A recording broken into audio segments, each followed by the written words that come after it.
Hey, welcome back, Marauders. This is video 1.6, Photoelectron Spectroscopy. It's my favorite section. Let's get started. So in photoelectron spectroscopy, or it's also called PES, what we do is we remove the electrons and we measure how much energy it takes to remove the electrons. It's not just ionization energy. Ionization energy is typically removing just one electron and see how much energy that takes. But in photoelectron spectroscopy, we remove all the electrons and we see how much energy it took to remove each one. This is really good evidence for the quantum mechanical model of the atom, and it kind of gives us evidence for the electron configurations that we were learning about in an earlier section. So the way it works is we take an X-ray and we blast an X-ray with lots and lots of energy at our sample. So here's the X-ray beam coming down at our sample, and that causes it to lose electrons. So electrons are removed, and as the electrons come off, they go into this detector, and the detector measures basically how much energy it took to remove those electrons. And then it produces a graph. And the graph is what we're really going to be interested in, the data that's produced by the photoelectron spectroscopy. And so here's just another illustration of kind of how it looks. So you've got your X-ray going down. It's removing electrons. Remember, not just the outer electrons, like when we're looking at ionization energy data, but it's actually removing all of the electrons, the valence and the core electrons. And depending upon where the electrons are arranged and how close to the nucleus they are, it's going to determine how much energy it takes to remove them. So in your graph, you're going to get various peaks, and some of the peaks will be over here to the left. Those are ones close to the nucleus that took a lot of energy to remove. Some of the peaks will be over here to the right. Those are the ones further from the nucleus. Those are the ones that are easier to remove, like maybe your valence electrons. All right, so like I said, the most important part is to be able to look at the graphs that are produced and make some sense out of those, understand what the data is telling us. So the graphs that are produced during photoelectron spectroscopy are going to have a graph with the amount of energy required to remove the electrons on the x-axis. So that's shown right here as your binding energy. One thing to notice is that the higher numbers are over here on the left, and then the lower numbers are over here on the right. It's also kind of a log scale because it varies a lot between the easy to remove electrons and the really difficult to remove electrons. But anyways, over here you have high numbers. So these are electrons that are really difficult to remove. These are going to be electrons that are close to the nucleus. And then over here on the right, you have smaller numbers, and those are electrons that are further from the nucleus and therefore easier to remove. On your y-axis, you have the number of electrons, or the relative number of electrons on the y-axis. So if your peak is really tall, it means you have a lot of electrons that are removed at that energy. And if you have a short peak, then it means you have just a few electrons that are removed at that amount of energy. All right, so here's kind of a simple example. So on this graph, we have two peaks. So one peak over here is further to the left, so these electrons are harder to remove.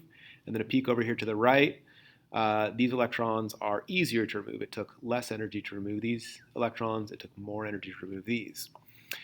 So typically, the peak that's furthest to the left, these are going to be your 1s electrons. The 1s electrons, the electrons in the 1s orbital are the closest to the nucleus.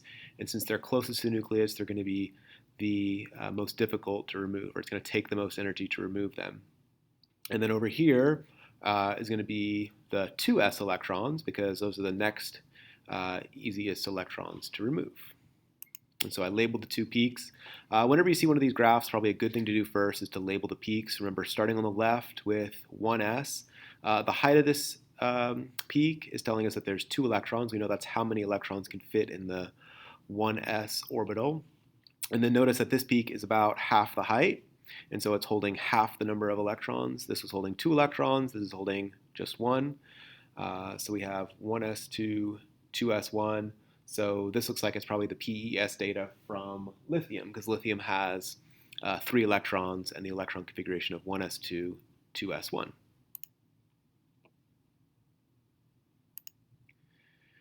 So here we have another graph. It looks slightly different, but this time we have 3 peaks. So again, we have the peak over here to the left with the highest amount of energy to remove those electrons. So these electrons must be closest to the nucleus. And so those would be my 1s electrons. The next peak over here, this would be your 2s.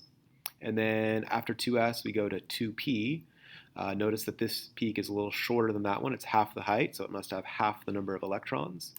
So if we go ahead and label those peaks, 1s2, and then 2s2, and then 2p1. So notice that the 2s and the 2p are very close together. There's a bigger gap in energy between the 1s and the 2s than there is between the 2s and the 2p. So these are relatively close together, but these are a bigger gap between them. And so this is for boron because it has 5 electrons total, and that's the electron configuration for boron. Here I have the PES data for hydrogen and helium. So they look pretty similar at first glance. They both have just a single peak. And so that makes sense because the electrons in hydrogen and in helium are both just in the 1s orbital. And so a couple things to notice that are different about these. The first one, why is the peak on helium taller than the peak on hydrogen? So helium, notice, goes up to 2, whereas the hydrogen is a really short one. It just goes up to 1. And so this is a relatively simple question, and that's just because helium has 2 electrons. So there's twice as many electrons in helium to remove with that amount of energy than there were to remove from hydrogen. The other thing to notice is that these are not exactly the same. The hydrogen, the amount of energy was 1.31, and then for helium, it's shifted a little bit further to the left. It's 2.37. So it took a little bit more energy to remove each one of these electrons. It's not for removing both electrons, it's just removing one electron. And the reason it's taller is because 2 electrons were removed with that amount of energy.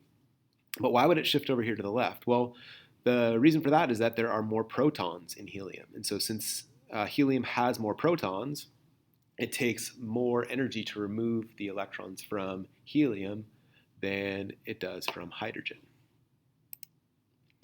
All right, we got a lot of peaks going on here. So this would be your first one over here. Remember, to the left is always going to be the 1s, and after that comes 2s. This tall one right here that's really close by is 2p, so it's close by. 2s and 2p are always going to be close together.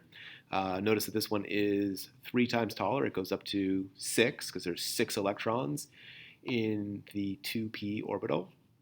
And then over here we have a big gap till we get to 3s and 3p. And then we have another big gap till we get to 4s. And it looks like in the 4s orbital we have 2 electrons. So we've got 1s2, 2s2, 2p6, 3s2, 3p6, 4s2. And if we want to figure out what element that is, we can take a look at our periodic table.